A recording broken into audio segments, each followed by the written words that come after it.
Hello बच्चों, कैसे हो आप लोग। आज बहुत इंपॉर्टेंट चैप्टर स्टार्ट होने वाला है, that is known as carbonyl compound. Because आपको बताएं कि कार्बोनाइल कंपाउंड से हर साल ऐसा हो ही नहीं सकता कि क्वेश्चन ना आए, और मेन ऑर्गेनिक यही है। ठीक है, इसमें सारा सब कुछ यूज होता है। हाइड्रोकार्बन जो आपने पढ़ा वो भी यहाँ यूज होगा। Carbonyl compound and name reaction. तो सबसे पहले हम लोग थोड़ा सा अपन क्या करते हैं, कार्बोनिल कंपाउंड की प्रिपरेशन पढ़ लेते हैं। तो पहले आप एक बात समझिए कि जो कार्बोनिल कंपाउंड है वो क्या है। जो कार्बोनाइल कंपाउंड है उसे हम लोग इस तरह रिप्रेजेंट करते हैं, ये देखिए, क्लियर। तो ये जो है एल्डिहाइड भी हो सकता है और ये कीटोन भी हो सकता है, ध्यान रखिएगा, क्लियर। तो preparation of carbonyl compound, preparation of carbonyl compound की बात की जाए कि भाई कार्बोनाइल कंपाउंड का प्रिपरेशन कैसे करते हैं, तो पहले तो हम लोग वो बात करेंगे जो हम लोग पढ़ चुके हैं। ठीक है बेटा। पहला नंबर है, बताएंगे नहीं क्योंकि पढ़ चुके हैं, फ्रॉम एल्कीन। एल्कीन से कार्बोनाइल कंपाउंड कैसे बनाए थे, याद है आपको? बताइए। ओजोनोलाइसिस, क्या याद आ रहा है? ओजोनोलाइसिस से हम लोग कार्बोनिल कंपाउंड, एल्डिहाइड, कीटोन बहुत सारा बन जाता था। दूसरा, फ्रॉम एल्काइन, याद आ रहा है? एल्काइन से कैसे? अगर एल्काइन का HBO हाइड्रोबोरेशन ऑक्सीडेशन, इसमें भी एल्डिहाइड कीटोन बनता था। और लाइक OMDM टाइप कुछ और रिएक्शन याद है?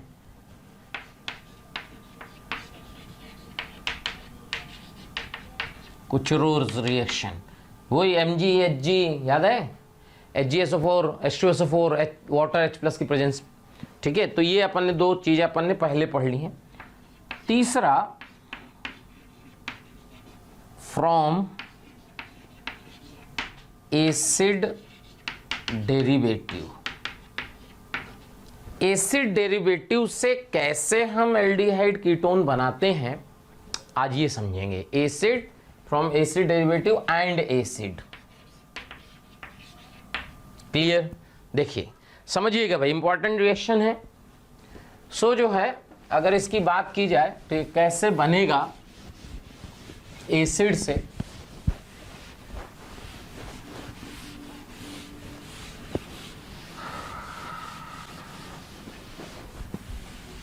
देखो जैसे आपको पता है क्या होता है कि जैसे कार्बोक्सिलिक एसिड है, ध्यान दीजिएगा। कार्बोक्सिलिक एसिड में अगर हम लिथियम एल्युमिनियम हाइड्राइड का रिएक्शन करा दें, ठीक है, जब इसमें लिथियम एल्युमिनियम हाइड्राइड का रिएक्शन कराते हैं तो ये टोटल रिड्यूस हो जाता है और अल्कोहल बन जाता है। तो ये कार्बोनिल कंपाउंड नहीं बना, बस आपकी याद करने के लिए, आपको बताने के लिए कि भाई ऐसा होता है। इसी तरह अगर अपन, ये ईस्टर है, अगर इसमें लिथियम एल्युमिनियम हाइड्राइड की रिएक्शन कराएंगे तो RCH2OH, यहाँ R' अगर कर दें तो R'OH, ये दोनों साइड से अल्कोहल बन जाता है, यहां से और यहां से, क्लियर। इसी तरह अगर RCOCl का रिएक्शन आप लिथियम एल्युमिनियम हाइड्राइड से कराइए तो RCH2OH का फॉर्मेशन हो जाएगा। और बस ये इंपॉर्टेंट है, लास्ट वाली रिएक्शन देखिएगा, ये है एमाइड बेटा ना। और जब इसमें लिथियम एल्युमिनियम हाइड्राइड की रिएक्शन होती है तो ये लीव नहीं करता, बहुत पुअर लीविंग ग्रुप होता है। तो इसमें क्या होता है, यहीं ये रिड्यूस हो जाता है, ये देखिए प्राइमरी एमीन बन जाती है। ये ध्यान रखिएगा लास्ट वाली ना, बाकी सबसे तो एल्कोहल बन रहा है, तो ये समझ में आ गया। ठीक है, अब देखो, अब एक रिएजेंट आता है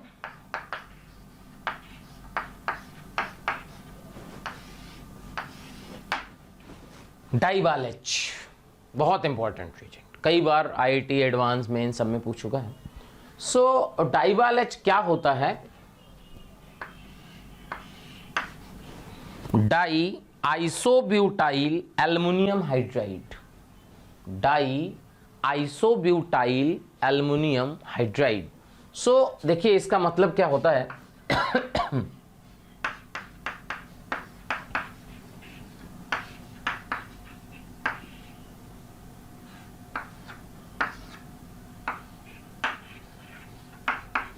ये देखिए, बात जरा समझिए, ये है डाइबाल H, die isobutyl aluminium hydride. तो इसमें क्या होता है, बहुत बल्कि बेस है और एक ही एच है, तो एक ही एच की वजह से क्या होता है, ध्यान सुनिएगा, जैसे इसमें आप RCOH में डाइबाल एच का रिएक्शन कराओगे ना तो इससे मिल जाता है आपका RCHO।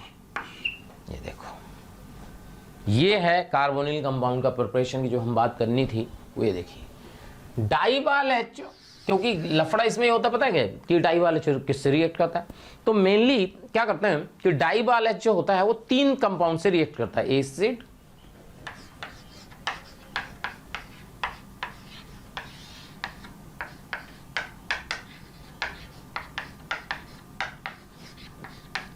नहीं 1 मिनट, 1 2 3 4 से करता है डाइबाल एच, कितने से करेगा, 4 से। एक तो ये आ गया, दूसरा ईस्टर,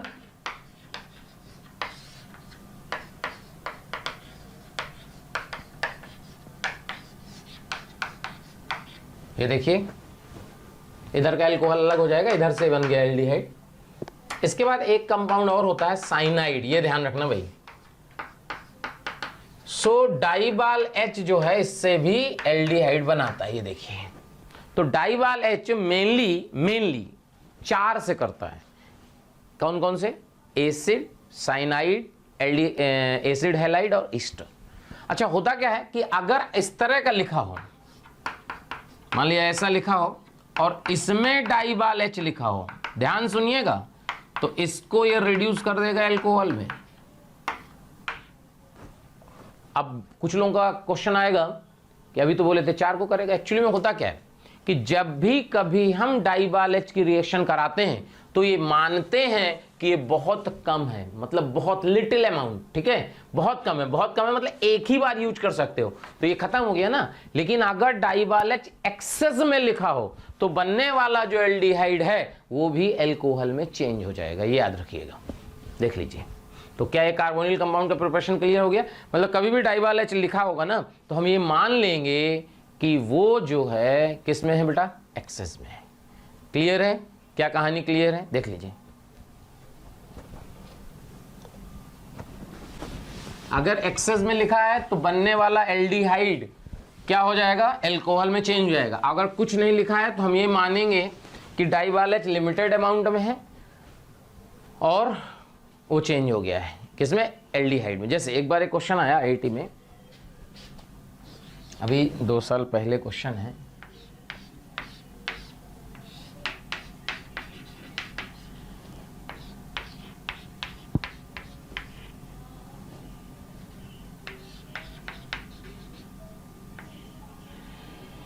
इस तरह का कुछ कंपाउंड था, देखिए, मतलब एग्जैक्टली तो याद नहीं है, मतलब ऐसे ही कुछ था, और इसमें बोला कि डाइबाल एच का रिएक्शन कराओ। अब अगर इसमें डाइबाल एच का रिएक्शन कराया गया, ध्यान सुनिएगा, गड़बड़ मत करिएगा, अगर डाइबाल एच का रिएक्शन कराया गया तो ये जो है अल्कोहल में जाएगा, ये ईस्टर है भाई, ईस्टर, तो यहां से देखिए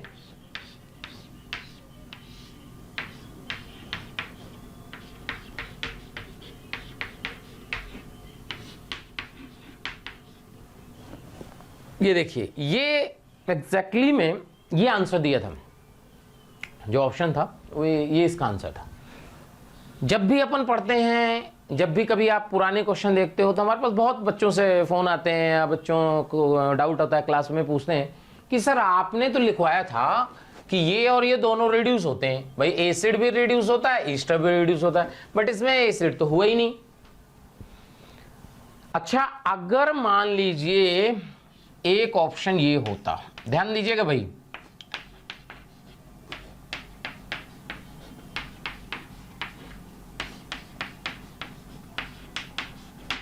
मान लीजिए ये ऑप्शन है कि ये भी ऑप्शन दिया था शायद ना, तो ये भी ऑप्शन में दिया है, तो अब ये टिक करें, ये टिक करें, गड़बड़ हो गया नहीं, लफड़ा फंस गया भाई, कौन सा टिक करें देख लीजिएगा आप। क्वेश्चन आया मेंस में, एडवांस में कहीं क्वेश्चन आया है, मेंस में आया शायद। तो यहां से अब ये देखना है कि इनमें से कौन सा आंसर होगा, तो आंसर तो बेटा यही होगा। ऐसा क्यों? ऐसा इसलिए कि देखो जो रिएक्टिविटी है जो आपने 4 ग्रुप की बताई गई है, अगर रिएक्टिविटी की बात की जाए ध्यान से, सो होगा क्या कि सबसे ज्यादा रिएक्टिव तो RCOCl होगा। देखो सबसे ज्यादा रिएक्टिव क्या होगा? RCOCl। चेक करो, क्लियर है क्या? ये बात समझ में आ रही है? इसके बाद होगा RCHO, ठीक है, मतलब ये रिडक्शन वाली रिएक्टिविटी है भाई। ये सबसे ज्यादा होगा, फिर ये होगा, फिर आपका जो है RCN होगा, फिर ईस्टर होगा, एंड देन आपका एसिड होगा। ये देखो रिडक्शन की रिएक्टिविटी चेक करो। जो रिडक्शन की रिएक्टिविटी है उसका ऑर्डर ये है। क्या बात समझ में आ रही? देख लीजिए, अगर ये रिएक्टिविटी है तो देखो अपन ने क्या किया कि सबसे पहले देखो, ध्यान से सुनना, गड़बड़ मत करना। अगर अपन ये देखें कि जैसे RCOR है और एसिड है, RCOR और एसिड में रिएक्टिविटी किसकी ज्यादा है? ईस्टर की। यानी पहले रिड्यूस ईस्टर होगा, फिर कार्बोक्सिलिक एसिड होगा। तो पहले रिड्यूस ईस्टर हो गया, अभी कार्बोक्सिलिक एसिड बचा है। अब कार्बोक्सिलिक एसिड को अगर रिड्यूस होना है, ध्यान सुनिएगा, इंपॉर्टेंट है कॉन्सेप्ट। अगर कार्बोक्सिलिक एसिड को रिड्यूस होना है, इसका मतलब डाइबाल H एक्सेस में लिया होगा। भाई डाइबाल H अगर एक लिया है, 1 मोल, लाइक इसको एक ग्रुप रिड्यूस करने के लिए, तो ये तो खत्म हो गया होगा। लेकिन अगर हम कहें कि यार ये भी तो रिड्यूस होगा, अगर ये रिड्यूस होना है तो क्या डाइबाल H एक्सेस में लिया होगा? ध्यान से सुनिएगा, बहुत इंपॉर्टेंट कॉन्सेप्ट है। अगर डाइबाल H एक्सेस में लिया होगा तभी तो ये रिड्यूस होगा, तभी तो आंसर आएगा। लेकिन अगर डाइबाल H एक्सेस में लिया गया होगा तो क्या एल्डिहाइड की रिएक्टिविटी एसिड से ज्यादा है? सोचो भाई, एल्डिहाइड की रिएक्टिविटी एसिड से ज्यादा है। अगर एल्डिहाइड की रिएक्टिविटी एसिड से ज्यादा है और डाइबाल H एक्सेस में है तो क्या पहले एल्डिहाइड रिड्यूस होगा कि एसिड? चेक कर लो बेटा, पहले एल्डिहाइड रिड्यूस होगा कि एसिड? तो बोले एल्डिहाइड। तो अगर आप ये लिख दोगे तो ये तो गलत हो गया ना, यहां एल्डिहाइड कैसे बचा है? इसके पहले ये रिड्यूस हो जाएगा। यानी अगर ऑप्शन में ये दिया होता, ध्यान सुनना,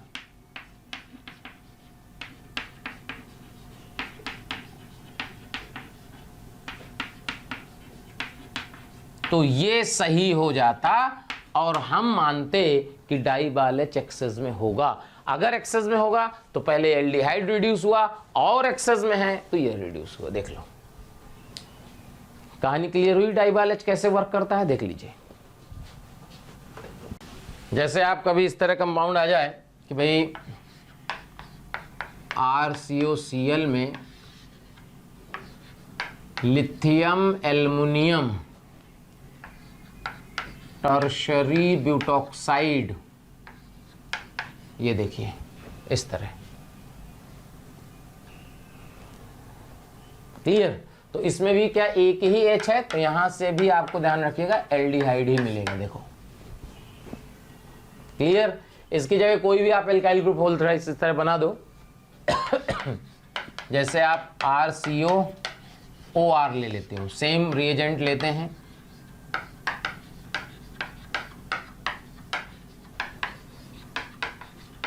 ये देखो, क्लियर है बेटा? समझ में आ गया? तो एल्डिहाइड बनाने का मेथड क्लियर हो रहा है कि एल्डिहाइड कैसे बना रहे हैं। ठीक है, कार्बोनिल कंपाउंड का प्रोपोर्शन समझ में आ रहा है ना? देखिए, फिर आता है फ्रॉम एल्कोहल्स।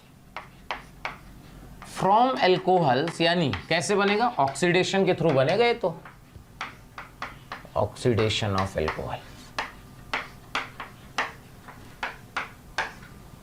क्लियर भाई, ऑक्सीडेशन ऑफ एल्कोहल से एल्डिहाइड कैसे बनता है। तो देखो इसमें सबसे आप नाम सुने होंगे, जैसे प्राइमरी एल्कोहल है 1 डिग्री, तो इसमें आप लेते हैं कॉपर 300, ये आपने एनसीईआरटी में पढ़ा होगा। तो ये 1 डिग्री एल्कोहल को किस में चेंज कर देता है, RCHO में, ठीक है, क्योंकि ये क्या है, डीहाइड्रोजिनेटिंग, यानी हाइड्रोजन को निकालता है।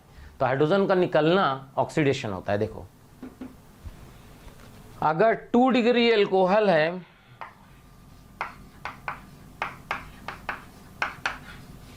ये शायद अपन पहले भी पढ़ चुके हैं। अच्छा, इन सब की मैकेनिज्म नहीं होती है, सीधे क्या करना है आपको, रट लेना है कि अगर आपने 2 डिग्री एल्कोहल लिया तो कीटोन मिल जाएगा, देख लीजिए।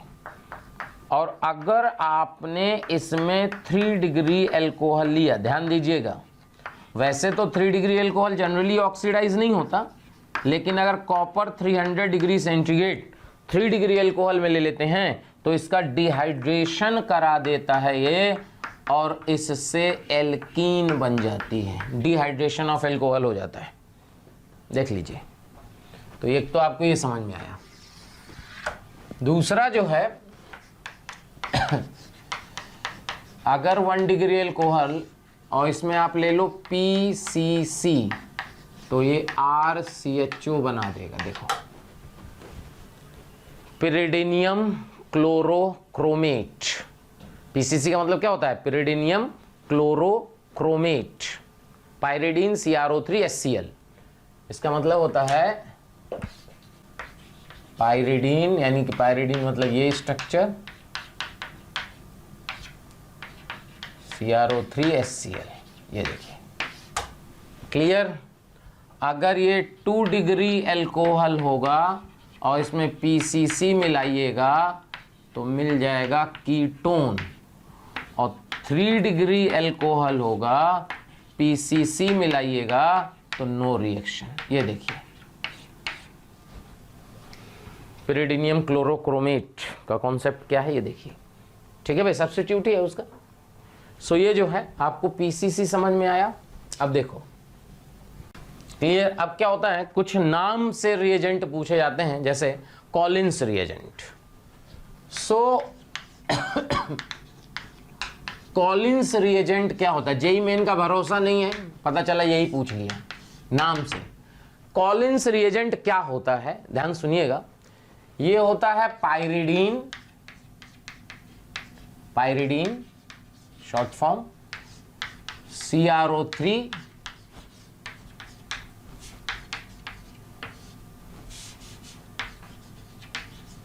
डाइक्लोरोमीथेन। देखिए पायरिडीन, CrO3 क्रोमियम ऑक्साइड और डाइक्लोरोमीथेन, ये इसका कॉलिंस रिएजेंट है। ये क्या करता है, सिंपल, 1 डिग्री एल्कोहल को एल्डिहाइड में,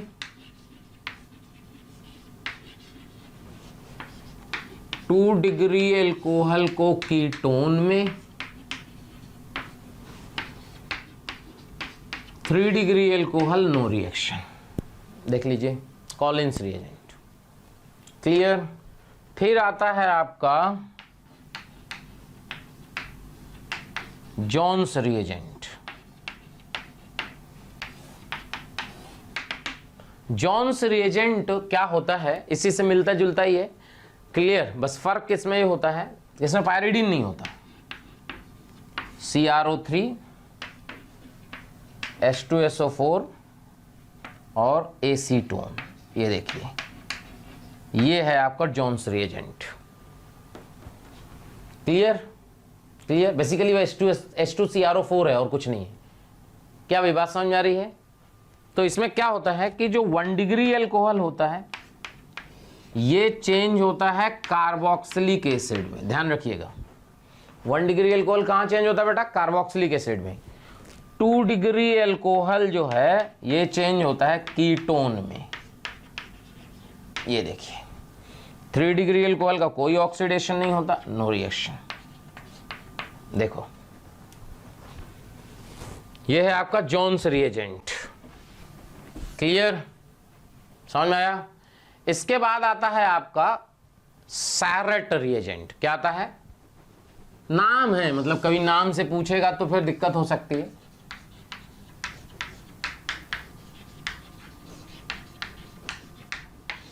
सैरेट रिएजेंट। क्लियर, और ये होता है CrO3 पाइरिडीन। ये देखिए, क्लियर है? और ये सिंपल जैसे अपना कॉलिन से वैसे ही काम करता है। 1 डिग्री एल्कोहल एल्डिहाइड,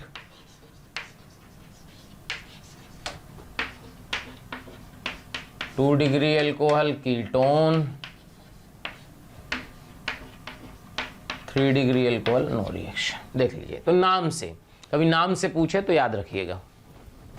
क्लियर है भाई?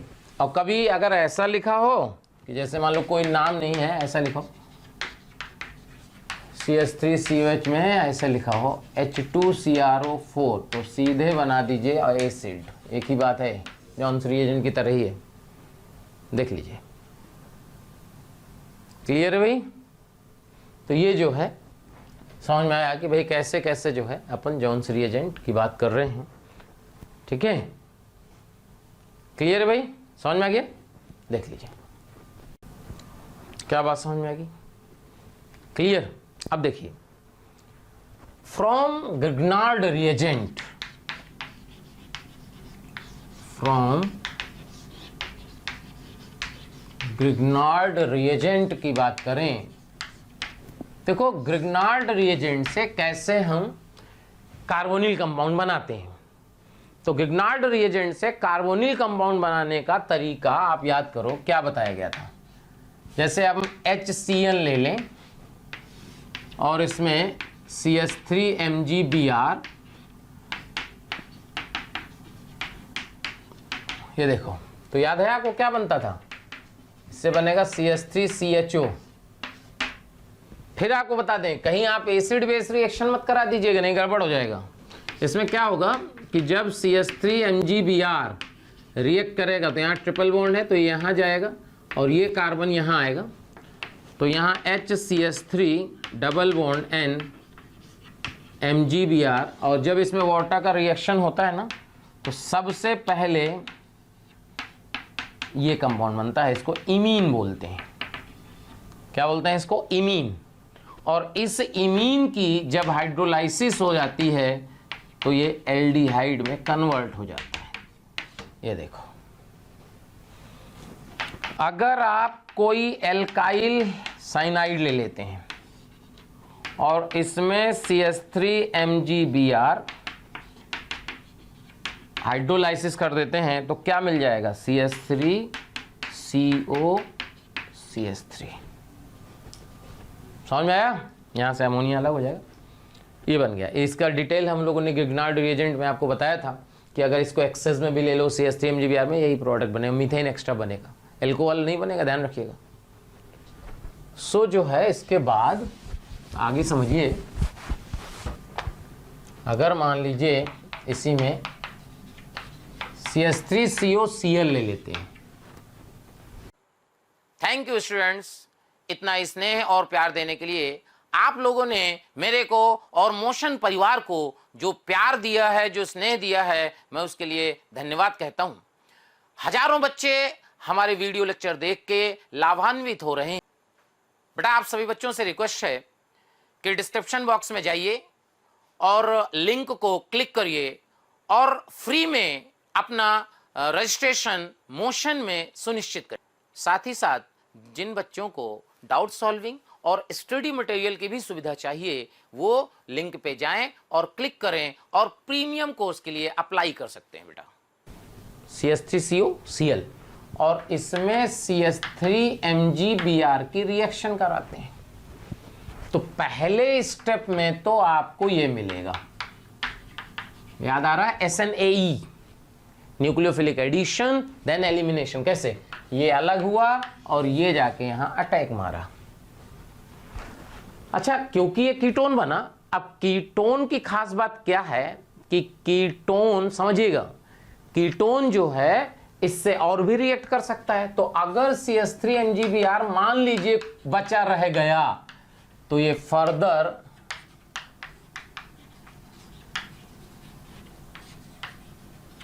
ये देखो ये एल्कोहल वाटर से रिएक्शन करा दीजिएगा तो ये जो है टर्शरी ब्यूटाइल एल्कोहल बन गया। ये देखो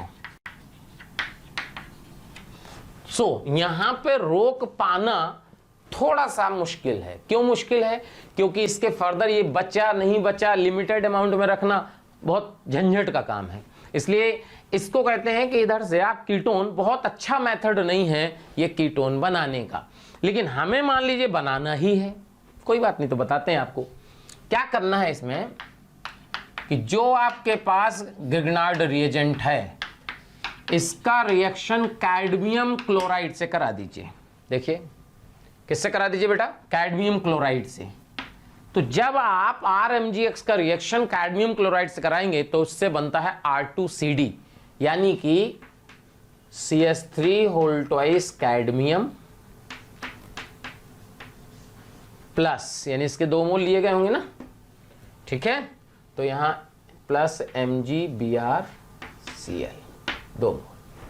क्लियर है भाई? देख लीजिए,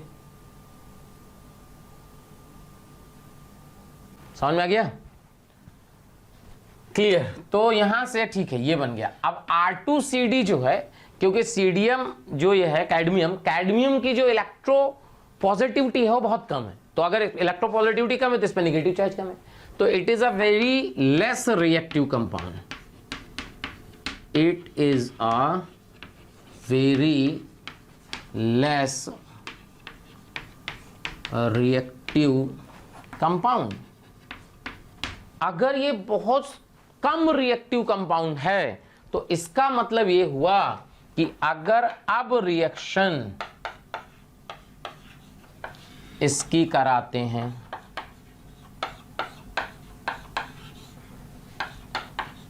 तो ये कंपाउंड ये बना देगा, और अगर ये बच भी गया हो नो रिएक्शन। क्यों? क्योंकि it is a very less reactive compound. तो अगर ये बहुत कम रिएक्टिव है तो ये केवल उसी कंपाउंड से रिएक्शन करता है जिसकी रिएक्टिविटी बहुत ज्यादा होती है, मतलब ये कम है लेकिन उसकी ज्यादा है, तो ये केवल जो डाई एल्काइल कैडमियम है, ठीक है, it reacts only with acid halide. Ketone, Easter, इनसे तो रिएक्शन करता ही नहीं है। देख लीजिए, क्या भाई कहानी क्लियर हो गई? देख लीजिए, इंपॉर्टेंट है भाई। अब आपको जो है समझिएगा, एक और कॉन्सेप्ट बताया जा रहा है, बहुत इंपॉर्टेंट कॉन्सेप्ट है, बहुत इंपॉर्टेंट कॉन्सेप्ट। मान लीजिए CH3COOCH3 में CH3COOCH3 में 1 मोल CH3 MgBr का रिएक्शन कराया गया, बस। क्लियर? ये भी 1 मोल है। अब बोला कि प्रोडक्ट क्या होगा, प्रोडक्ट क्या होगा, प्रोडक्ट में क्या क्या मिलेगा। अगर इस तरह की बातें की जाए, इंपॉर्टेंट है, फिर ध्यान रखिएगा, नया आप लोगों के लिए एकदम नया हो गए, ठीक है, नहीं पढ़े होगे, जो पढ़े होगे वो गलत है। क्या है कि जैसे अपन ने कहा यार इसका रिएक्शन अगर हम CH3 MgBr से कराएंगे तो पहले तो SNAE रिएक्शन होगी, यानी न्यूक्लियोफिलिक एडिशन, देन एलिमिनेशन। तो ये वाला ये अलग होगा और ये अटैक करेगा, तो यहां से ये बनेगा और साथ में CH3O MgBr जो अलग हुआ ये बन जाएगा। देखो, बोलो, ऐसे लग रहा है ना? ऐसे लग रहा है।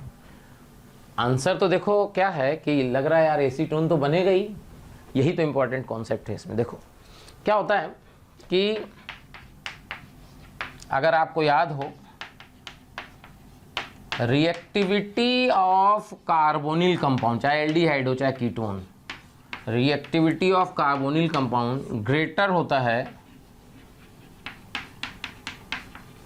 रिएक्टिविटी ऑफ ईस्टर विद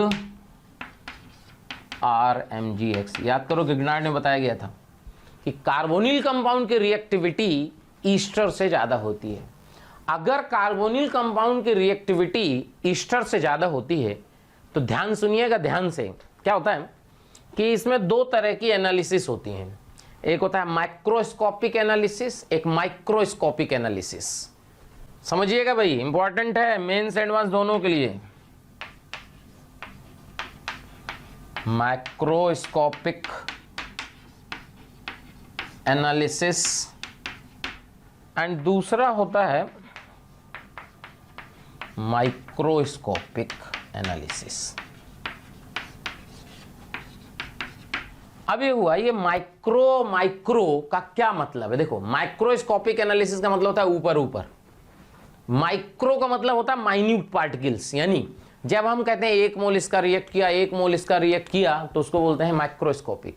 लेकिन जब हम कहते हैं 1 मॉलिक्यूल इसका रिएक्ट किया, तो होता है माइक्रो। अब आप सोचो, एग्जैक्टली में जब लैब में रिएक्शन होती होगी तो माइक्रोस्कोपिक होती होगी या माइक्रोस्कोपिक होती होगी? एग्जैक्टली में रिएक्शन कैसे होती होगी? तो यार एग्जैक्टली में रिएक्शन तो मॉलिक्यूल रिएक्ट करेंगे भाई, मोल से लेना देना क्या हो, तो नंबर है मॉलिक्यूल का यार। यानी एग्जैक्टली में ये एक्सपेरिमेंटल मेथड है। ये क्या है? एक्सपेरिमेंटल है। ये देखो, जब एक्सपेरिमेंट करते हैं तो ये होता है माइक्रो वाला, और हवा में करते हैं तो माइक्रो वाला होता है।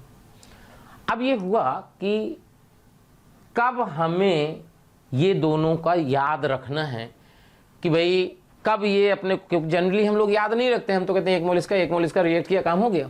देखिए होता क्या एग्जैक्टली में, अगर रिएक्शन हो रही है और रिएक्शन का फाइनल प्रोडक्ट जो आ रहा है वो कई स्टेप में आ रहा है, जैसे पहले स्टेप में ये बना, फिर दूसरे स्टेप में ये इससे और रिएक्ट करेगा तो वो बनेगा, और अगला, अगर ऐसा हो तो फिर आपको विशेष ध्यान रखना है माइक्रो और माइक्रो का। अब हुआ, इसमें होता क्या है? इसमें होता यह है कि अगर reactivity of second step, micro की बात हो रही है, अगर reactivity of second step is greater than the first step है, if the reactivity of second step is greater than first step, then आप रिएक्शन को रोक नहीं सकते। क्यों नहीं रोक सकते? क्योंकि पहले तो धीमे धीमे हो रही थी, बनते ही बहुत फास्ट हो गई, रोक कैसे पाइएगा? देखिए तो होगा क्या, जैसे इसका 1 मोल है, इसका कितना है? 1 मोल। अगर इसका 1 मोल है, इसको हटा देते हैं पहले, फिर क्लियर करते हैं, बहुत अच्छे से समझाना पड़ेगा। देखिए होता क्या है कि जैसे मान लीजिए CH3COCH3 का 1 मोल है भाई। 1 मोल है अगर, तो 1 मोल पूरा एक साथ थोड़ी ना रिएक्ट कर जाएगा यार, धीरे धीरे रिएक्शन होती है। तो मान लीजिए कि CH3MgBr जो आपने 1 मोल लिया है, इसका 1/3 मोल पहले यूज हुआ। अभी वो 1/3 ही के एक नंबर लेना था, 1/2 ले लो, 1/5 ले लो, उससे कोई फर्क नहीं पड़ता, एक नंबर ले लिए कि इतना मोल पहले रिएक्ट किया। तो अगर इसका 1/3, तो क्या इससे 1/3 से रिएक्ट किया? ये देखो, क्लियर? अब देखो, अगर ये बात समझो, तो अब आपके पास मिक्सचर में क्या क्या है, ध्यान दीजिएगा जरा। CH3OCH3 2/3 मोल है, CH3MgBr 2/3 मोल है, CH3COCH3 1/3 मोल है। अगर समझ में आ गया ना तो बहुत आसान है। पहले बताओ, इतनी बात क्लियर हुई पहला स्टेप होने के बाद। अब इसके पास ये है गिग्नार्ड, क्या इसके पास चॉइस है कि ये इससे रिएक्ट करे या इससे करे? चेक करो, क्योंकि कंटेनर में तो दोनों हैं। अगर कंटेनर में दोनों हैं तो ये इसके पास ऑप्शन है, क्या है कि ये इसका मन करे इससे रिएक्ट करे, इसका मन करे इससे करे। अब मन किससे करेगा? जिसकी रिएक्टिविटी फास्ट होगी। और इसके साथ किसकी रिएक्टिविटी फास्ट है? इसकी। क्या ये आपस में रिएक्ट करेंगे? ध्यान सुनना, पहले इसमें क्या होगा अब कि जो CH3 COCH3 है 1/3 मोल, चेक करो, CH3 COCH3 1/3 मोल, इससे रिएक्शन करेगा CH3 MgBr 1/3 मोल, और ये कन्वर्ट करा देगा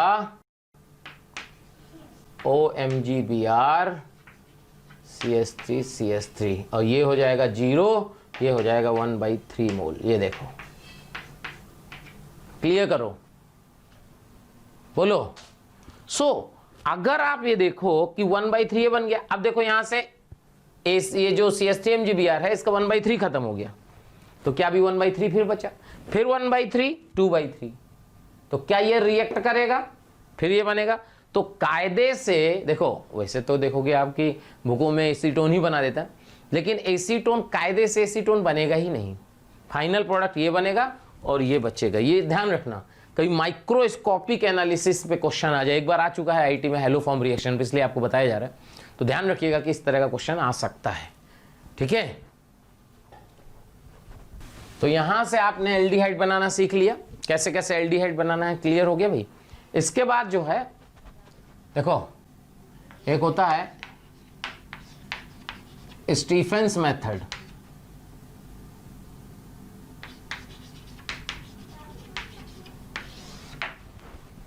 स्टीफेंस मेथड, क्लियर, ये क्या होता है, ठीक है। स्टीफेंस मेथड होता है कि जैसे RCN है, क्लियर, RCN में अगर हम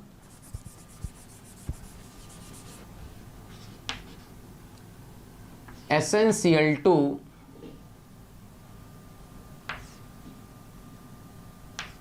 HCl का रिएक्शन कराते हैं और हाइड्रोलाइसिस कराते हैं, तो ये RCHO में चेंज हो जाता है। देखो, क्लियर, बेसिकली रिडक्शन है, क्या है, रिडक्शन। तो ये पहले रिड्यूस होगा और ये ऑक्सीडाइज होगा, तो SnCl4 बना लेगा, और ये रिड्यूस होगा जब, तो ये बना देगा पहले RCH double bond NH, imine, और इमीन की हाइड्रोलाइसिस हो जाएगी तो ये बन जाएगा RCHO। ये देखो, क्लियर, स्टीफेंस मेथड, ध्यान रखना है, ये बन जाता है, क्लियर। दूसरा जो है, अगर आप एसिड लेते हैं और इसमें PCl5 का रिएक्शन कराते हैं तो RCOCl बनता है, ये तो आपको पता ही है, क्लियर, ये तो आपको पता ही है कि भाई कैसे कैसे बनता है। अब इसके बाद अगर आप देखो, एक रिएक्शन आएगी रोजन मुंड्स रिडक्शन, रोजन मुंड्स रिडक्शन क्या होती है, इसमें RCOCl में जब PDBaSO4 क्यूनोलीन, याद है, लिंडलार्स कैटलिस्ट, तो ये बन जाता है RCHO, ध्यान रखना, रोजन मुंड्स रिडक्शन, क्लियर, याद रखना, सीधे रिएक्शन ही याद रखो, ठीक है। तो ये आपको जो है समझ में आया कि भाई कैसे कैसे अपन बात कर रहे हैं कि कैसे कैसे आपका एल्डिहाइड एंड कीटोन बनता है। अच्छा, कुछ एल्डिहाइड कीटोन की प्रिपरेशन जो है एरोमेटिक कंपाउंड से आएंगे, वो अपन ने पढ़ा नहीं है, इसलिए अपन उनकी बात नहीं कर रहे हैं। क्या समझ में आ रहा है, क्लियर है, क्लियर है भाई। देखिए, ये बात समझ में आ गई। अब हम लोग बात करते हैं कि chemical properties of carbonyl compound. तो chemical reaction of carbonyl compound की अगर बात करें,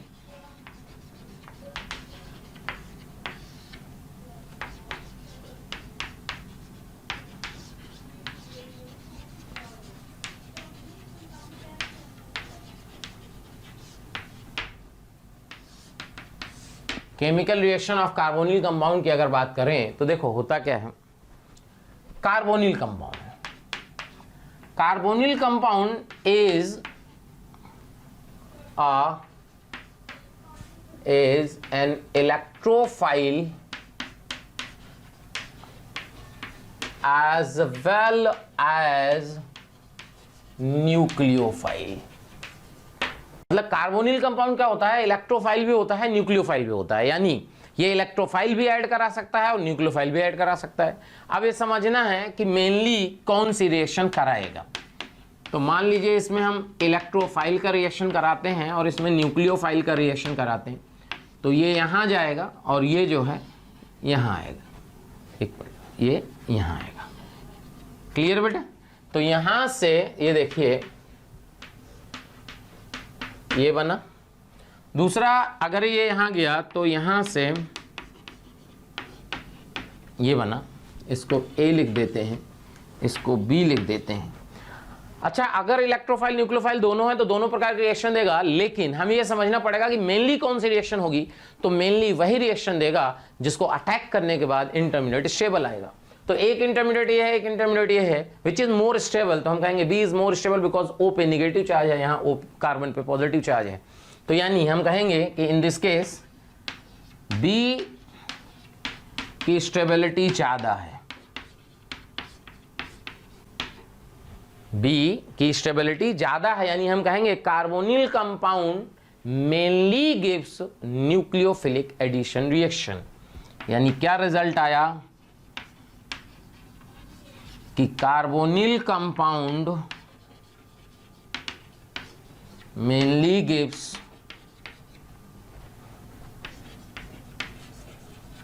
nucleophilic addition reaction. Carbonyl compound mainly gives nucleophilic addition reaction. Clear करो भाई, अगर carbonyl compound mainly nucleophilic addition reaction देते हैं तो समझिएगा। सो अब आपने को समझना है कि जो कार्बोनिल कंपाउंड का न्यूक्लियोफिलिक एडिशन रिएक्शन का रेट होगा वो किन किन चीजों पे डिपेंड करेगा। तो rate of nucleophilic addition reaction of carbonyl compound depends first किस पे डिपेंड करेगा समझना। फर्स्ट जो उसका पार्ट है वो है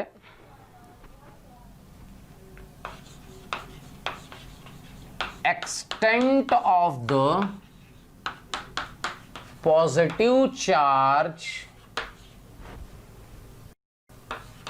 ऑन द कार्बोनाइल कार्बन। कैसे? ये आपका कार्बोनिल कंपाउंड है और इस कार्बन को बोलते हैं कार्बोनाइल कार्बन। यानी ऐसे सोचो कि जितना इस कार्बन पे पॉजिटिव चार्ज होगा उतना ही न्यूक्लियोफाइल ऐड होगा। यानी देखो समझना, यानी कि reactivity directly proportional to positive charge on carbonyl carbon. Clear करो, क्लियर? एक तो ये आया। दूसरा स्टेरिक हिंड्रेंस। अब ये हुआ, ये स्टेरिक हिंड्रेंस क्या है? तो ये जो आप ग्रुप देख रहे हो, अगर ये बड़े हैं, बल्कि हैं, तो क्या ये कार्बन को चारों तरफ से घेरे होंगे तो अटैक नहीं कर पाएगा। यानी रिएक्टिविटी जो होगी, reactivity inversely proportional to steric hindrance होगी। ये देखिए, क्लियर? यानी अपन ये कहेंगे कि aldehyde is more reactive than ketone. सोचो जल्दी से, क्योंकि aldehydes more reactive than ketone. क्यों? एल्डिहाइड में एक तो पॉजिटिव चार्ज का मैग्नीट्यूड ज्यादा होगा और दूसरा उसमें स्टेरिक हिंड्रेंस कम होगा, इसलिए एल्डिहाइड की रिएक्टिविटी क्या होती है? ज्यादा होती है। देख लीजिए, क्या बात समझ में आ गई? क्लियर? फिर क्या होता है कि जैसे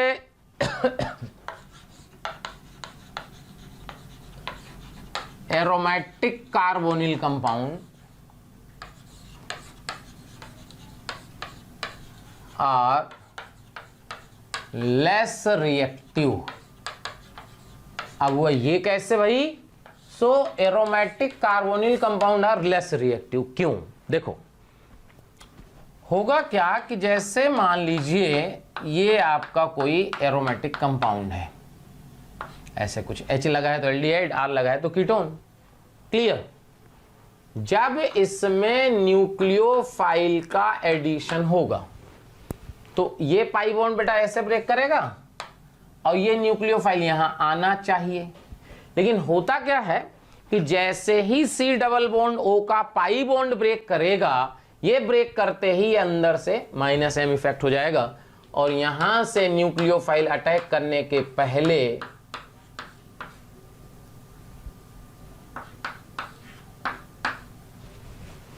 यानी क्या हम कहेंगे कि ये रेजोनेंस से इस कार्बन का पॉजिटिव चार्ज कम हो गया। अगर रेजोनेंस से पॉजिटिव चार्ज घट गया तो रिएक्टिविटी घट गई। इसलिए अपन कहते हैं कि एरोमेटिक कार्बोनिल कंपाउंड जो होते हैं वो कम रिएक्टिव होते हैं। देख लीजिए, क्लियर है भाई? अब जो है थोड़ा और दूसरी बात करते हैं, फिर वापस आएंगे। Di carboxylic acid. Di carboxylic acid का मतलब क्या होता है? डाई कार्बोक्सिलिक एसिड का मतलब होता है कि जिससे दो सीवे जुड़े हों, डाई कार्बोक्सिलिक एसिड है। तो इसमें होता क्या है? देखिए,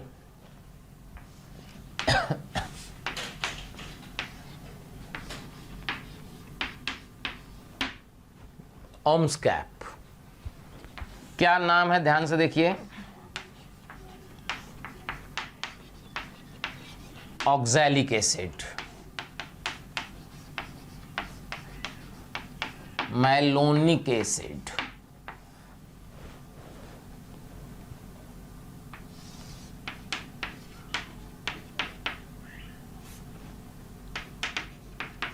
succinic acid, glutaric acid,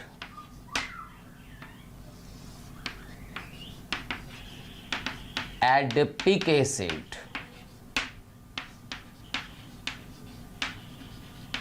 pimelic acid. ये देखिए, ये जो है ये आपके डाई कार्बोक्सिलिक एसिड हैं। देख लीजिए, oxalic, malonic, succinic, glutaric, adipic, pimelic. Important है भाई। अब क्या होता है कि हम लोगों को बात करनी होती है कि भाई इनके नाम तो समझ में आ गए, स्ट्रक्चर। तो स्ट्रक्चर देखिएगा कि स्ट्रक्चर इनके कैसे बनेंगे। तो ये जैसे O है, ये मान लीजिए 0 से स्टार्ट हो रहा है, 0 1 2 3 4 5। ये देखो 0 1 2 3 4 5। ये आपको जो नंबरिंग है ये क्या बताएगा? ये बताएगा,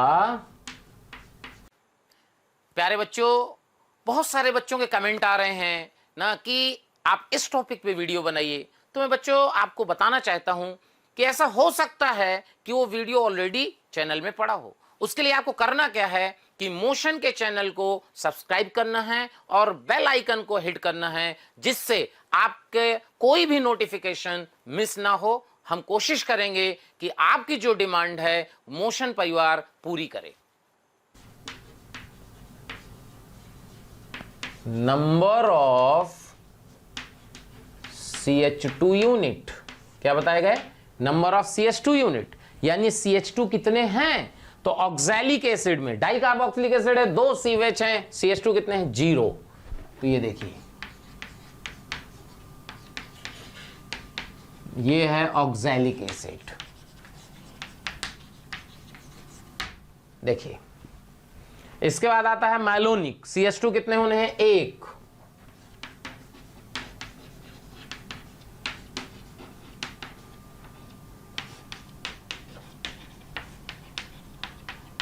मैलोनिक एसिड, ये देखिए। इसके बाद आता है सक्सीनिक। कितने CH2 लाना है इसमें? 2।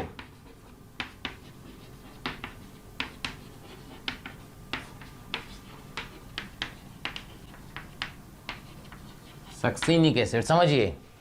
इसके बाद है ग्लूटारिक एसिड, 3 CH2। 3 का मतलब देखिएगा, ये देखिए,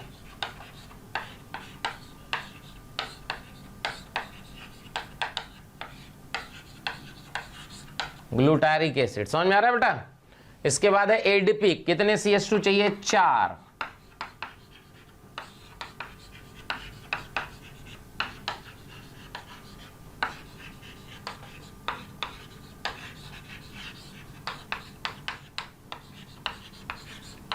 एडिपिक एसिड। फिर लास्ट में पाइमेरिक एसिड लिख लोगे, बीच में CH2 यहां लगा देना, 5 हो जाएंगे। क्या समझ में आया? तो नाम, स्ट्रक्चर क्लियर हुए, रटने का तरीका समझ में आया। अब जो है क्लियर, ठीक है। सो जो है अब अपन बात करते हैं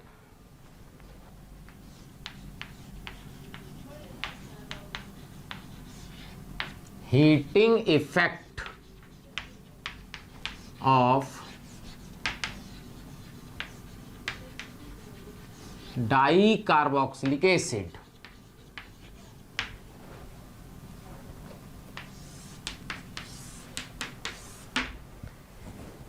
heating effect of di carboxylic acid की बात करें कि यार heating effect of di carboxylic acid क्या होगा, तो बात जरा समझी जाए। देखिए, एक एक करके समझते हैं कि heating effect of di carboxylic acid कैसे क्या होना है।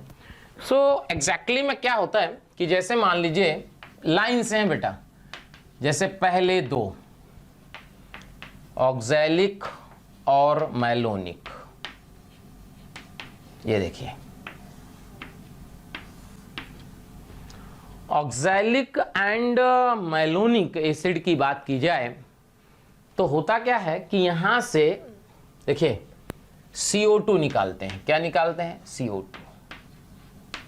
ये CO2 निकला, ये देखो, तो क्या बना? H यहां आ गया, तो ये बना एसिटिक एसिड। जब मैलोनिक एसिड को हीट करोगे तो एसिटिक एसिड बनेगा, और जब इसको हीट करोगे तो आपको मिलेगा फॉर्मिक एसिड। ये फर्दर अगर और ज्यादा हीट कर दोगे तो इससे फिर टूट जाएगा और CO बन जाएगा। देखो, इसीलिए बोलते हैं कि oxalic acid is a source of CO and CO2, क्योंकि इससे CO2 भी निकलता है और CO भी निकल रहा है। ये देखो, क्लियर है भाई? ये आ गया, पहले 2 क्लियर हो गए। तीसरा एंड चौथा, तीसरा क्या था बेटा? Succinic acid. सक्सीनिक एसिड को जब हीट करेंगे तो यहां से निकलता है वाटर। देखिए वाटर कैसे निकला, ये OH और ये H। तो देखिएगा क्या मिला,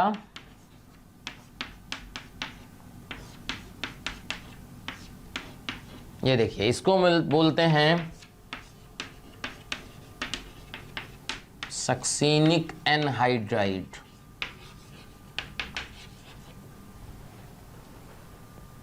सक्सीनिक एनहाइड्राइड। इसी तरह अगर आप, इसका अगला क्या होगा? Glutaric acid. इसको हीट करेंगे तो माइनस वाटर निकलेगा,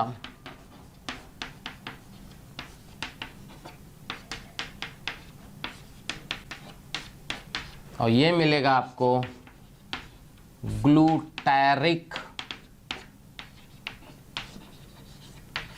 एनहाइड्राइड। ये देखिए ग्लूटारिक एनहाइड्राइड, यानी पहले 2 से CO2, अगले 2 से वाटर। क्लियर करिए, अब इसके बाद अगले और दो आएंगे, एडिपिक और पाइमेरिक।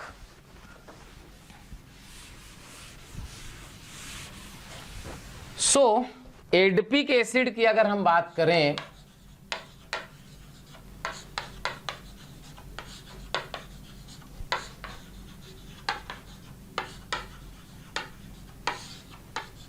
तो ध्यान रखिएगा, अगले दो से दोनों निकलेंगे, वाटर भी और CO2 भी। रटने का बहुत आसान सा तरीका है। देखिए ये CO2 निकला, ये देखिए, और ये H और ये OH निकला। अब देखो क्या बचेगा, तो ये बचेगा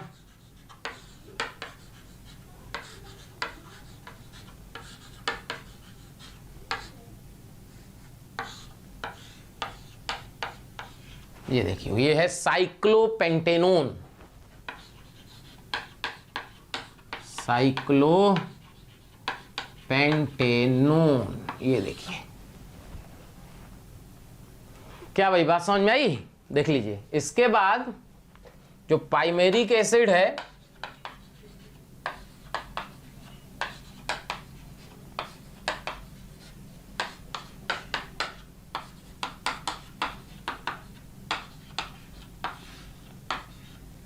ये CO2 गया और ये वाटर गया, ये देखो। तो यहां से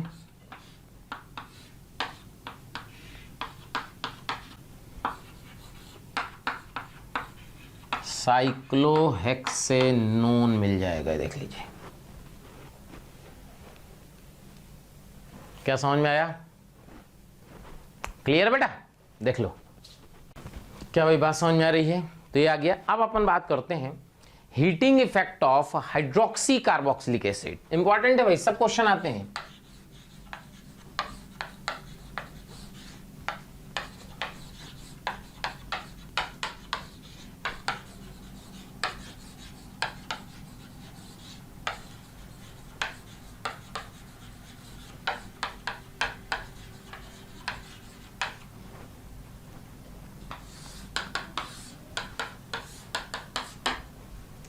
heating effect of hydroxy carboxylic acid. So पहला नंबर है इसमें alpha hydroxy carboxylic acid. So alpha hydroxy carboxylic acid की अगर बात करें तो देखिए, जैसे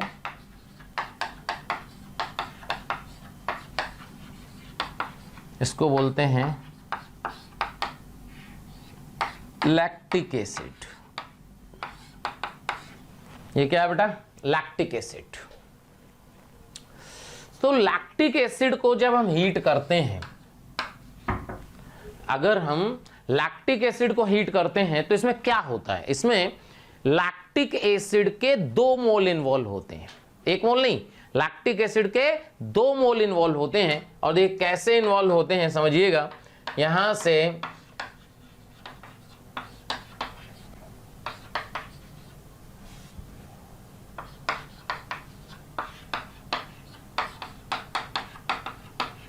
ये देखिए, और ये क्या होता है, यहां से ये वाटर निकला, ठीक है भाई, और यहां से ये वाटर निकला, तो प्रोडक्ट बन जाता है CH3CH। ध्यान दीजिएगा, COO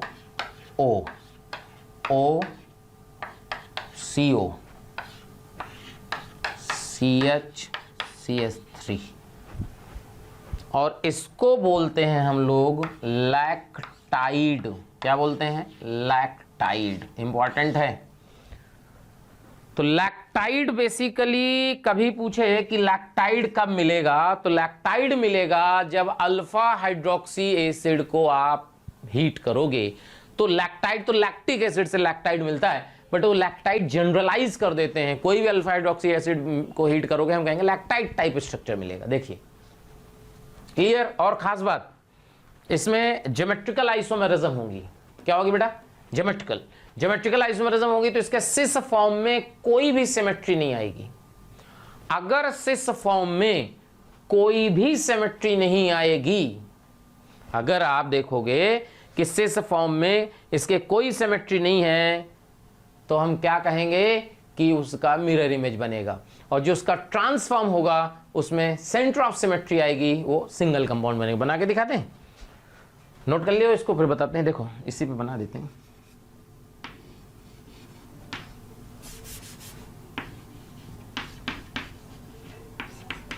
ये देखिए, ये इसका सिस फॉर्म है। देखो कोई भी सिमेट्री आप खोज के दिखा दो, कोई भी सिमेट्री नहीं है तो इसका सिस का मिरर इमेज बनेगा। अब अगर हम ट्रांस बना दें इसको, देखो ट्रांस, तो यहां से देखो सेंटर ऑफ सिमेट्री चेक कर लो, यहां से यहां, यहां से यहां, यहां से यहां, यहां से यहां, देखो सब जगह सेंटर ऑफ सिमेट्री होगी।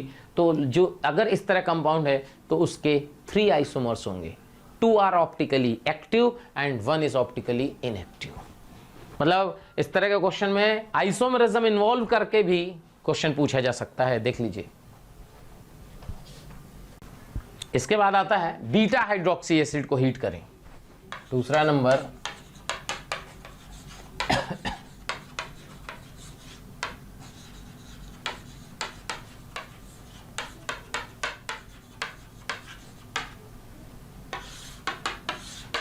बीटा हाइड्रोक्सी कार्बोक्सिलिक एसिड को अगर हीट करें तो क्या होगा, तो देखिए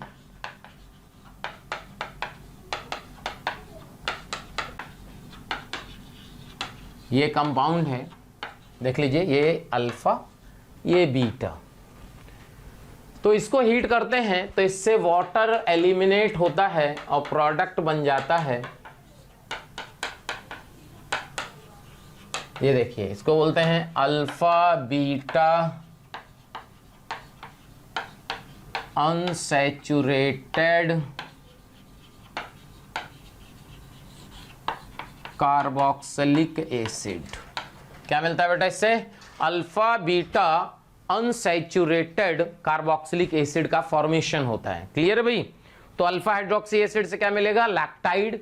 बीटा हाइड्रोक्सी एसिड से क्या मिलेगा, alpha beta unsaturated, beta hydroxy क्या मिलेगा, alpha beta unsaturated carboxylic acid. क्या भाई बात क्लियर हो रही है, कोई डाउट हो तो बोल दीजिए। फिर आता है आपका गामा हाइड्रोक्सी कार्बोक्सिलिक एसिड।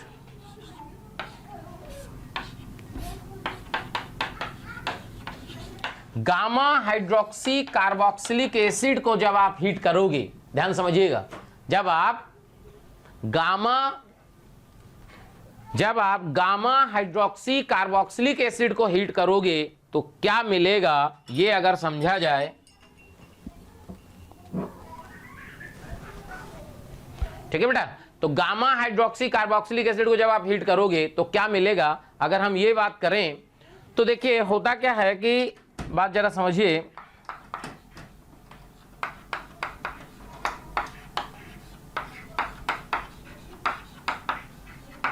ये है गामा हाइड्रोक्सी एसिड, ये हुआ अल्फा, ये हुआ बीटा, ये हुआ गामा।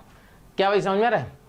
गामा हाइड्रोक्सी एसिड को जब आप हीट करोगे तो क्या होगा, इसमें क्या होता है कि इंट्रामोलिकुलर डिहाइड्रेशन होता है। इंट्रामोलिकुलर मतलब इसका OH इसका H मिला के ये जो है इस तरह का कंपाउंड बना देता है।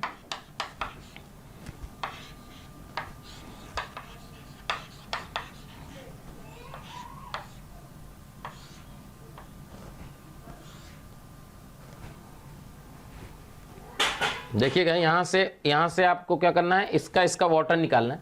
तो CH3CH यहां से O हो गया, ठीक है बेटा, और यहां से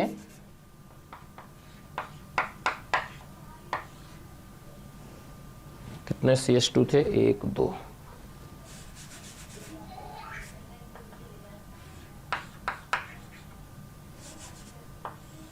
इस तरह का कंपाउंड बनेगा। देखो चेक कर लो भाई कितने मेंबरिंग बनी, 1 2 1 2 3 4 और उधर 5, 1 2 3 4 5, ये देखिए, यानी एक प्रकार से आप ऐसे समझो कि गामा हाइड्रोक्सी एसिड को जब हम हीट किए तो ये साइक्लिक ईस्टर बन गया, और साइक्लिक ईस्टर को बोलते हैं लैक्टोन। ध्यान रखना, साइक्लिक एस्टर क्या बोलते हैं? लैक्टोन। देखिए cyclic ester is known as lactone. Clear बेटा? देख लीजिए।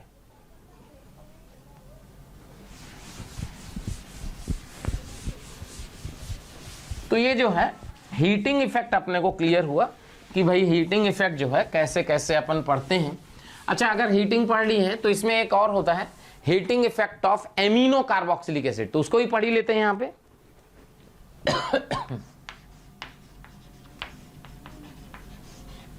Heating effect of amino carboxylic acid. Heating effect of amino carboxylic acid, अगर एमिनो कार्बोक्सिलिक एसिड के हीटिंग इफेक्ट की बात की जाए तो फिर वही alpha amino carboxylic acid. Alpha amino carboxylic acid की अगर बात करें कि अल्फा एमिनो कार्बोक्सिलिक एसिड को हीट करने से क्या होता है, तो सिमिलर कॉन्सेप्ट है जैसे अल्फा हाइड्रोक्सी कार्बोक्सिलिक एसिड को हीट करने मिलता था। तो जैसे CH3 CH NH2, यहां से आप बात समझिएगा COH, इसको हीट करना है। क्या ये अल्फा एमिनो एसिड हो गया इसके रिस्पेक्ट में अल्फा? तो उसमें क्या होता था कि उसमें आप याद करो कि उसमें होता था कि भाई लैक्टाइड बनता था। इसमें लैक्टाइड तो नहीं बोलते बट 2 मोल इसके भी लेते हैं, वाटर एलिमिनेट करते हैं, जिससे आंसर देखिएगा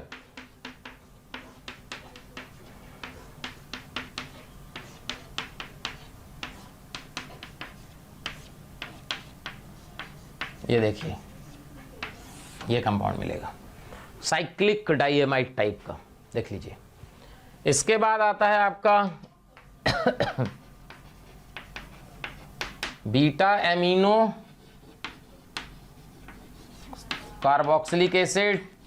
सेम इसमें भी वही होगा जैसे उसमें हुआ था CH3 CH NH2 CH2 COH। तो ये हुआ अल्फा, ये हुआ बीटा। यहां इसको जब हीट करोगे तो यहां से वहां से वाटर निकला था, यहां अमोनिया निकलेगा, इसका NH2 इसका H, तो यहां से आ जाएगा alpha beta unsaturated carboxylic acid, सब सेम है। और गामा क्या करेंगे तो इंट्रामोलिकुलर डिहाइड्रेशन हो जाएगा। देखिए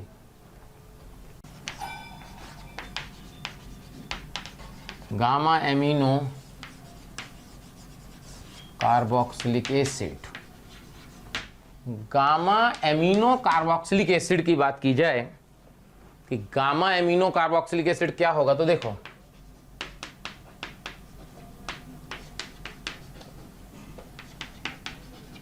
ये देखो,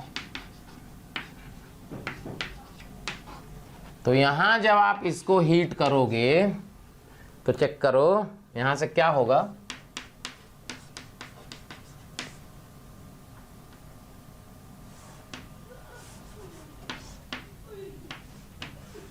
चेक करो कैसे, इसका NH इसका H, तो ये इसका नहीं इसका H इसका OH, वाटर एलिमिनेट कर गया, वाटर एलिमिनेट कर गया, तो यहाँ जो 1 2 3 4 और 5 मेंबर की रिंग बन गई, देख लीजिए ये बन जाता है। तो ये बेसिकली ये क्या है, इसको बोलते हैं हम लोग साइक्लिक एमाइड। क्या बोलते हैं? Cyclic amide. And it is known as lactam. वो लैक्टोन था, cyclic ester is lactone and cyclic amide is lactam. Confirm है ना? लैक्टोन एंड लैक्टम, कंफ्यूज मत होना बेटा, ठीक है। तो ये जो है आपको हीटिंग इफेक्ट का कॉन्सेप्ट समझ में आया कि हमने हीटिंग इफेक्ट कैसे कैसे करी है, ठीक है। तो वापस जो है ये तो हो गया हीटिंग इफेक्ट, वापस वहीं पहुंच जाएंगे कहां, रिएक्टिविटी जो हम पढ़ रहे थे कि कार्बोनिल कंपाउंड की जो केमिकल रिएक्शन है वो कौन कौन सी होती हैं। तो आपको ये बताया गया कि कार्बोनिल कंपाउंड जो है मेनली न्यूक्लियोफिलिक एडिशन रिएक्शन देते हैं। Carbonyl compound mainly nucleophilic addition reaction देते हैं। तो rate of nucleophilic addition 2 factors पे डिपेंड करता है, एक extent of the positive charge और दूसरा extent of the positive charge and steric hindrance. जितना ज्यादा पॉजिटिव चार्ज होगा उतना ज्यादा रिएक्टिविटी होगी, और जितना स्टेरिक हिंड्रेंस ज्यादा होगा उतनी कम रिएक्टिविटी होगी। तो इसी सीरीज में अगर क्वेश्चन बोला जाए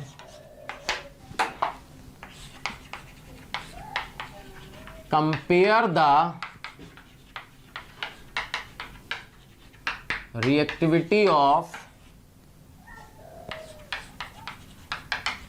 following carbonyl compound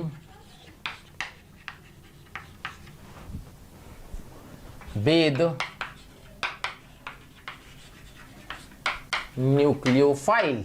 देखिए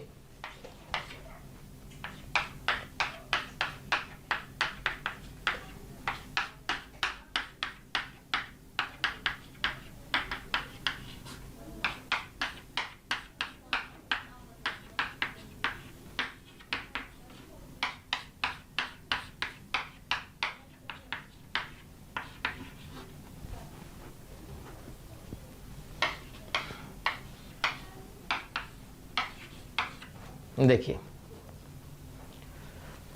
अगर ये कंपाउंड की बात की जाए, न्यूक्लियोफिलिक से रिएक्शन कराना है विद न्यूक्लियोफाइल, एडिशन रिएक्शन बताना भाई।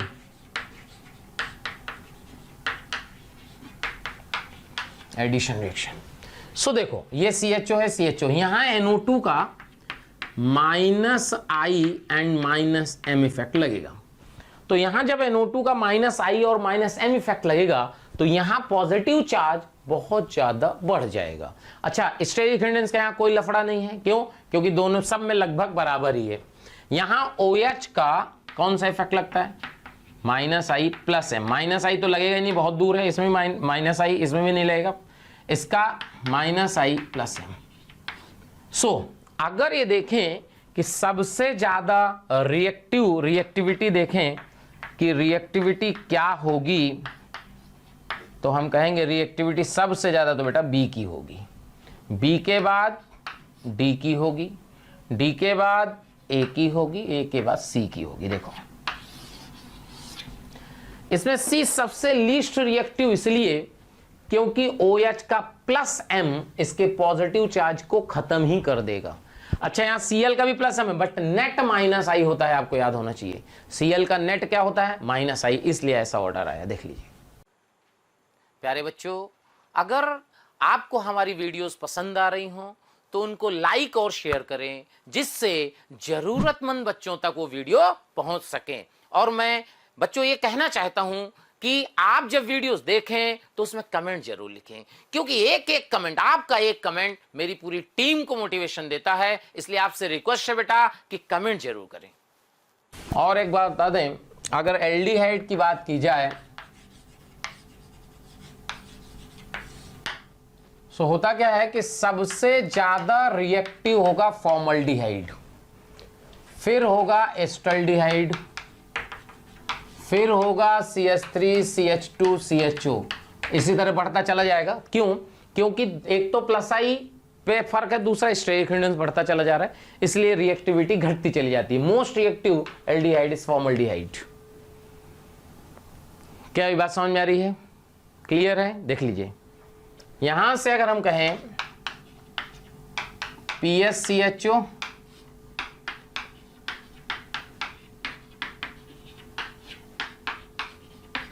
ये देख लीजिए, क्लियर? ये एल्डिहाइड ज्यादा, ये कीटोन, यहां क्या होगा, दोनों साइड से -M लग के इसको जो है पॉजिटिव चार्ज को खत्म कर दिया जाएगा। क्लियर? तो ये रिएक्टिविटी ऑर्डर है, देख लीजिए।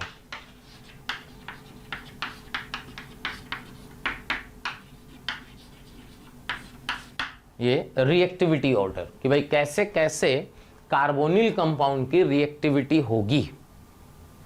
क्लियर है? कोई डाउट हो तो बता दीजिए। भाई कार्बोनिल कंपाउंड की रिएक्टिविटी है। अब जो है कार्बोनिल कंपाउंड का एक तो बात क्लियर हो गया। अब जो है एक दो रिएक्शन और पढ़ ले कार्बोनिल कंपाउंड की, जो नेम रिएक्शन नहीं है, फिर अपन नेम रिएक्शन की तरफ मूव करेंगे। Reaction with HCN। देखो होता क्या है कि जैसे कार्बोनिल कंपाउंड है और कार्बोनिल कंपाउंड में आप HCN का रिएक्शन करा दोगे, तो कार्बोनिल कंपाउंड में HCN क्या होगा कि यहां से ये बनता है, इसको बोलते हैं साइनोहाइड्रिन। क्या बोलते हैं? साइनोहाइड्रिन। हाइड्रिन मतलब वो है साइनोहाइड्रिन। ठीक है, कैसे हुआ? यहाँ Cn माइनस है, ये देखो यहाँ H प्लस है, यहाँ H प्लस, यहाँ H माइनस, तो न्यूक्लियोफाइल यहाँ ऐड हुआ, यहाँ H ऐड हुआ। क्लियर? नाम कैसे आता है? जैसे न्यूक्लियोफिलिक एडिशन, इसका मतलब न्यूक्लियोफाइल पहले अटैक करेगा। इलेक्ट्रोफिलिक एडिशन, इसका मतलब इलेक्ट्रोफाइल पहले अटैक करेगा। तो यहां से आ गया। अब देखो, जैसे मान लीजिए क्वेश्चन ही बना देते, देखना।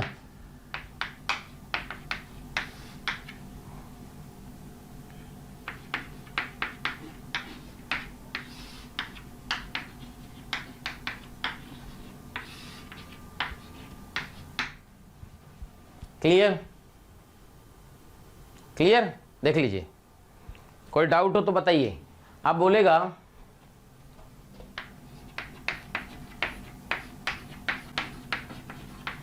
Total stereo isomers of C। Total stereo isomers of C। और एक बात और बताएं, ये PSCHO तो यहां पे आपने लिख दिया, हो सकता है कि ऐसे PSCHO कहीं से बना के लाया हो। बहुत बढ़िया क्वेश्चन। आजकल IIT में ऐसे क्वेश्चन आ रहे हैं, ए से B से C से D। ऐसे क्यों? ऐसे कहाँ आ रहे हैं? अरे भाई वही क्वेश्चन है, आप देखोगे एग्जाम में तो ऐसे लिखा होता है एरो 1 2 3 4 5 6 7। अरे वही तो है, ए से B से C से D, और अपना यही तरीका है पढ़ाने का। ठीक है, सो जो है देखिए ये बात समझ में आई। सो टोटल स्टीरियो आइसोमर्स पूछा है, तो देखो पहला इसका रिएक्शन ए जो बनेगा, ए ये बनेगा बेटा PH CH OH CN। ये देखो जो B बनेगा वो क्या है? इसकी हाइड्रोलाइसिस तो साइनाइड के पहले बताए थे, साइनाइड की hydrolysis carboxylic acid.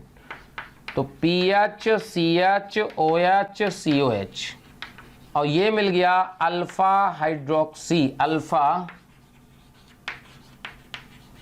Hydroxy carboxylic acid. It is alpha hydroxy carboxylic acid. देख लीजिए। सो अल्फा हाइड्रोक्सी कार्बोक्सिलिक एसिड समझ में आया। अब इसको कह रहा है हीट करना है, तो अल्फा हाइड्रोक्सी कार्बोक्सिलिक एसिड को हीट करना थोड़ी देर पहले बताए थे।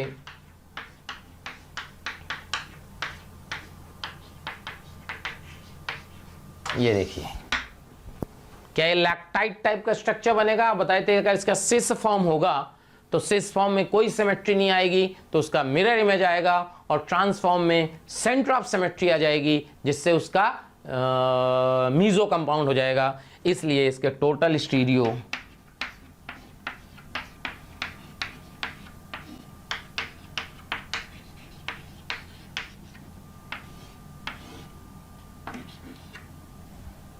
चेक कर लो।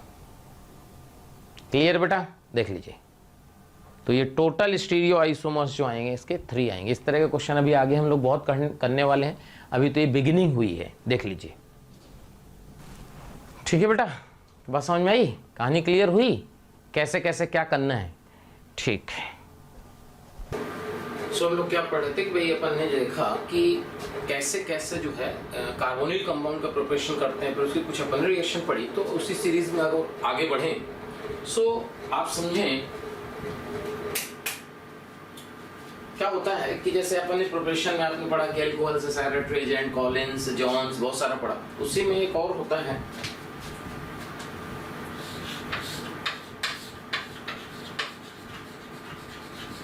ओपेनहूवर ऑक्सीडेशन, नाम सुनी होगी, एंड MPV रिडक्शन।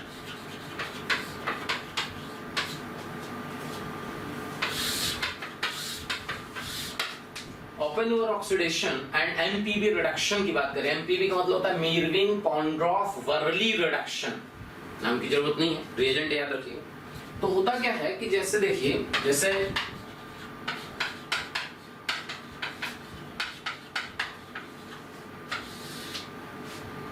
क्लियर करिए, ये है आपका आइसोप्रोपाइल अल्कोहल, या आप इसको ऐसे कर सकते हैं कि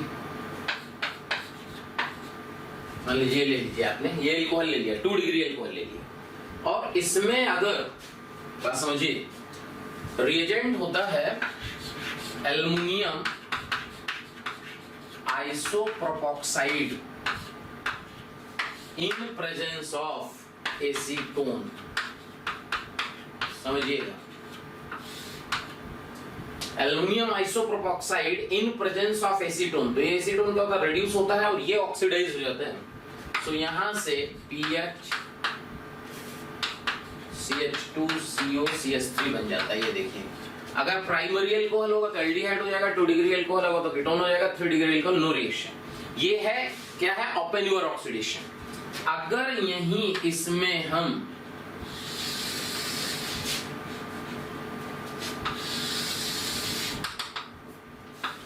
देखिए, इसमें रिएजेंट ले लें एल्युमिनियम आइसोप्रोपोक्साइड इन आइसोप्रोपेनॉल। ये देखिए, तो ये क्या होगा, ये ऑक्सीडाइज होगा, ये रिड्यूस हो जाएगा। ये है एमपीवी रिडक्शन। ये क्या है, ये एमपीवी रिडक्शन है और ये ऑक्सीडेशन है, ध्यान रखिएगा। क्लियर है? Basically Oppenauer oxidation, MPV reduction एक दूसरे के क्या है, रिवर्स है। एमपीवी रिडक्शन कार्बोनिल कंपाउंड को रिड्यूस करेगा अल्कोहल में, और ओपन यूर ऑक्सीडेशन क्या करेगा, अल्कोहल को ऑक्सीडाइज करेगा। ध्यान रखिएगा भाई, बस ये मैकेनिज्म इंपॉर्टेंट नहीं है, कोई मैकेनिज्म की जरूरत नहीं है, रिएजेंट याद रखिएगा। Reaction with SeO2। SeO2 वैसे तो अभी तक पूछी नहीं गई है, लेकिन पूछ सकता है। होता क्या है कि जैसे CH3CHO, इसमें अगर अपन SeO2 मिला दे तो कॉन्सेप्ट क्या है कि एल्डिहाइड के बगल वाला जो कार्बन है वो ऑक्सीडाइज हो जाता है। ये देखिए, क्लियर करिए, एल्डिहाइड का जो अल्फा कार्बन है, अल्फा कार्बन वो क्या होगा, देखिए ऑक्सीडाइज हो जाता है CHO में। क्लियर है? कोई डाउट हो तो बोलो, पक्का बेटा, देख लो। दूसरा, अगर मान लीजिए कभी एलाइलिक पोजीशन आ जाए एल्कीन और इसमें SeO2 मिला हो, तो ध्यान रखना SeO2 क्या करता है, एलाइलिक कार्बन को, ये देखो, इसको ऑक्सीडाइज करेगा और किसको किसमें ऑक्सीडाइज करेगा, एल्कोहल में। ये केवल आपको याद रखना है बेटा, बस क्लियर, याद रखने से काम चल जाएगा। तीसरी बात,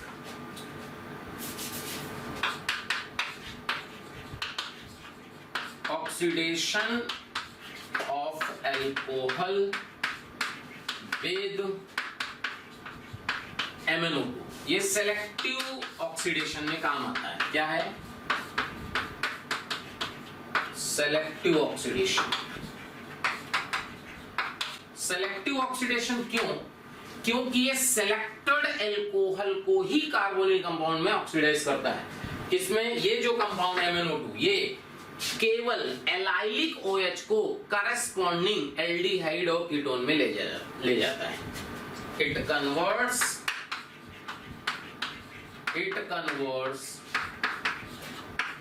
allylic OH into aldehyde and ketone. ध्यान रखिएगा, जैसे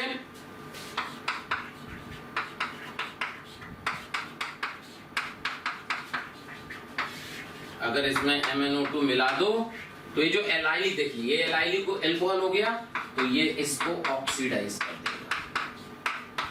अच्छा, खास बात, और किसी ग्रुप को ये टच नहीं करेगा। जैसे अपन ने Oppenauer oxidation MPV reduction पढ़ा ना, वो भी सेलेक्टिव ऑक्सीडेशन सेलेक्टिव रिडक्शन है, केवल एल्कोहल को ही ऑक्सीडाइज करता है। डबल बॉन्ड को, ट्रिपल बॉन्ड को, किसी फंक्शनल ग्रुप से उससे कोई लेना देना नहीं है। ये देखिए MnO2, जैसे PHCH2OH, इसमें अगर अपन MnO2 मिला दें PHCHO में चेंज हो जाएगा, देख लीजिए। क्लियर है भाई? जैसे और देखो, जैसे आपके पास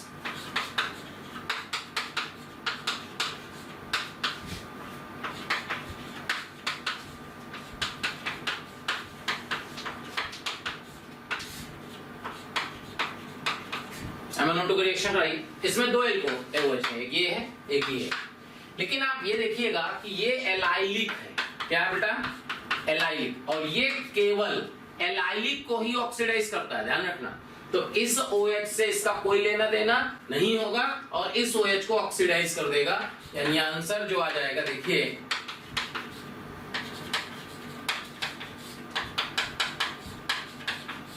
ये देखिए।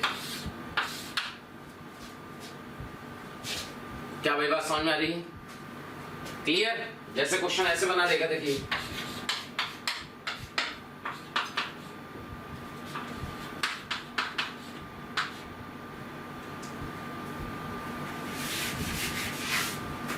देखिए कैसे करना है, क्वेश्चन ही बना देते हैं।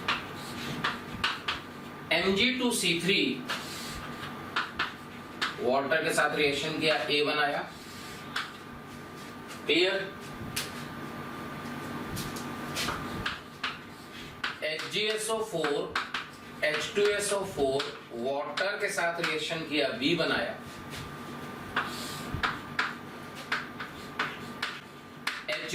HBO याद है ना, हाइड्रोबोरेशन ऑक्सीडेशन से C बनाया। इसमें रिएक्शन अपन ने कराई लिथियम एल्युमिनियम हाइड्राइड के साथ, तो ये D बनाया, और D में कंसंट्रेटेड H2SO4 के साथ हीट किए तो E बनाया। बात जरा समझिएगा। इसमें जो है HBO कराए, क्लियर बेटा, HBO में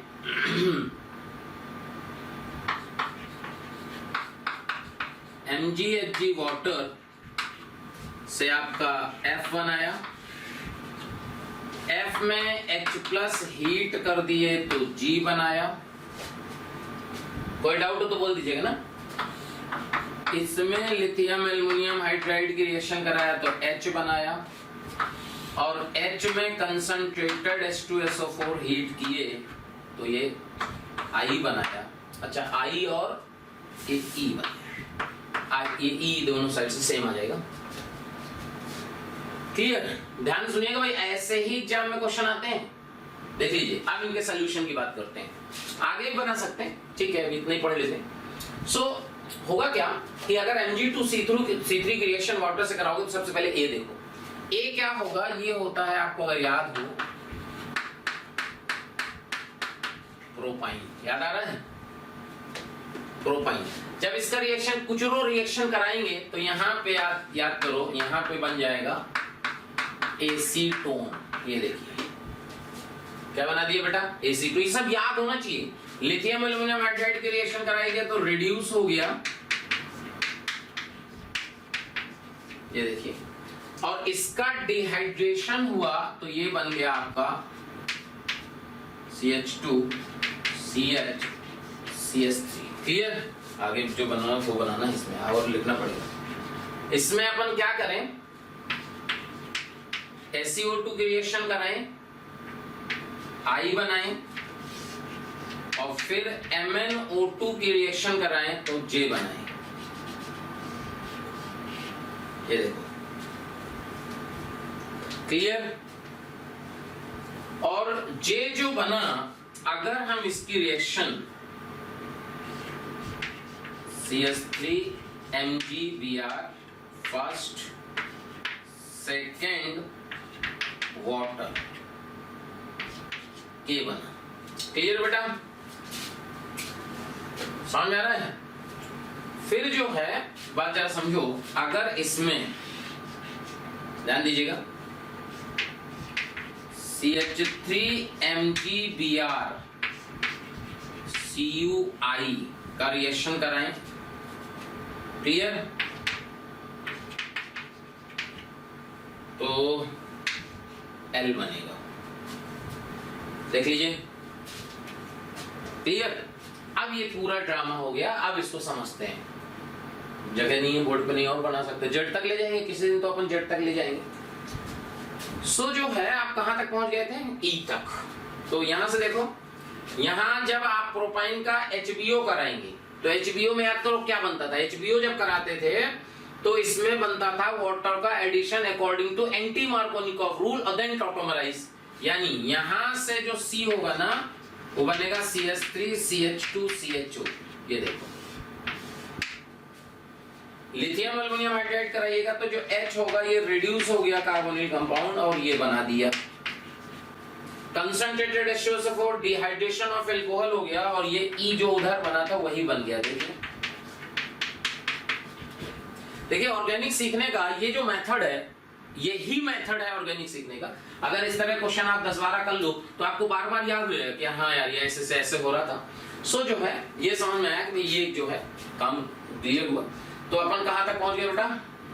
ये बन गया। अभी SiO2 से एलाइल अल्कोहल याद करो, ये जो है CH2OH CH double bond CH2, ये देखो याद आ रहा है एलाइलिक MnO2। तो J जो होगा यहां लिख देते हैं J, जगह नहीं है क्योंकि देखो अगर इधर का हो गया हो तो अपन हटा सकते हैं। तो J जो होगा J क्या है? J में I का रिएक्शन जब MnO2 से हो रहा है तो I ये है, तो ये एलाइलिक OH है, MnO2 उसको ऑक्सीडाइज कर देगा तो यहां से CH2 double bond CH CHO बन जाएगा। ये देखो क्लियर? ये आ गया, ध्यान रखना भाई थोड़ा सा जगह कम। अब इसमें देखो इसमें रिएक्शन कर रहा है CH3MgBr वाटर और K बना रहा है, तो J से जो K बन रहा है ये समझिए। अब ये क्या है? ये alpha beta unsaturated carbonyl compound है। क्या है? Alpha beta unsaturated carbonyl compound. तो आपको बताया गया था कि जब alpha beta unsaturated carbonyl compound होता है और उसमें जब हम स्ट्रॉन्ग न्यूक्लियोफाइल की रिएक्शन कराते हैं लाइक CH3MgBr तो फिर उसमें 1-2 एडिशन होता है, याद होगा ग्रिग्नार्ड में पढ़े थे माइकल एडिशन। तो यहां से जो 1-2 एडिशन हो जाएगा वो समझिए, ये देखिए समझ में आया? यहां OH यहां CH3OMgBr वाटर से OH आ गया होगा। क्लियर है क्या भाई? बात समझ में आनी चाहिए, देख लीजिए। कोई डाउट हो तो बोल दीजिएगा। क्लियर? तो अपने को जो है ये बात समझ में आई कि यार ये अपन कर सकते हैं, IJK हो गया।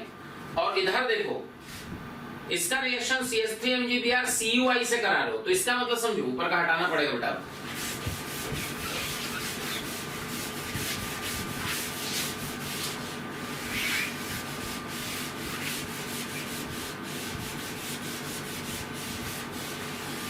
देखिए जब अपन यहां पे ऐसे देखो कि CH2 double bond CH CHO ये बना था, ये क्या बना था बेटा आपको फिर से बता देते हैं। ये बना था आपका E। जब इसमें CH3MgBr वाटर का रिएक्शन कराओगे तो 1-2 एडिशन होगा, याद करो। तो 1-2 एडिशन का मतलब CH2 double bond CH OH CH3 ये बन जाएगा। और जब इसमें दूसरा जो CH3MgBr है जब उसमें CuI मिला दोगे तो सबसे पहले बन जाएगा CH3Cu प्लस MgBrI। और ये जो CH3Cu है ये होता है सॉफ्ट न्यूक्लियोफाइल। क्या होता है? Soft nucleophile. और जब कभी alpha beta unsaturated carbonyl compound में सॉफ्ट न्यूक्लियोफाइल की रिएक्शन होती है, सॉफ्ट न्यूक्लियोफाइल, तो इसमें 1,4 एडिशन होता है, याद होना चाहिए। क्या होता है? 1,4 एडिशन। अगर 1,4 एडिशन होता है तो इसका मतलब ये कहां ऐड होगा? यहां CH3CH double bond CHOH water के साथ, और देन टॉटोमराइज हो जाएगा तो CH3CH2 CHO। ये देखो चेक करो, कहानी क्लियर है? कोई डाउट? कुछ सेम हो गए होने दो। इसमें MgHg वाटर क्या है? Pinacol formation. तो जो F है वो क्या होगा? CH3CH2 COH CH2 CH3 OH CH2 CH3। याद आ रहा है? पिनाकोल फॉर्मेशन सब पढ़े थे। और इसमें जब H+ हीट कराओगे तो ये कौन सा बना है? ये आपका F है। इसमें H+ हीट कराओगे तो क्या बन जाएगा आपका? जो भी था यहाँ तो यहां इसमें पिनाकोल पिनाकोलोन हो जाएगा बेटा, पिनाकोल पिनाकोलोन, याद होगा आपको, चेक करो। पिनाकोल पिनाकोलोन, यहां से जब H+ हीट कराओगे ना तो यहां से क्या होगा, यहां पॉजिटिव, इनमें से एक माइग्रेट, तो यानी कि यहां पे देखो क्या आएगा,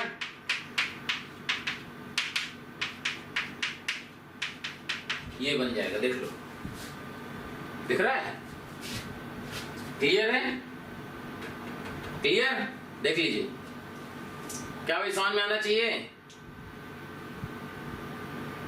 बना लोगे अपने आप, यहां से पॉजिटिव आएगा, इनमें से एक माइग्रेट करा दो, तो यहां ये वाले 3 ग्रुप जुड़ जाएंगे, यहां C डबल बॉन्ड CH2CH3 बन जाएगा, क्लियर, देख लो।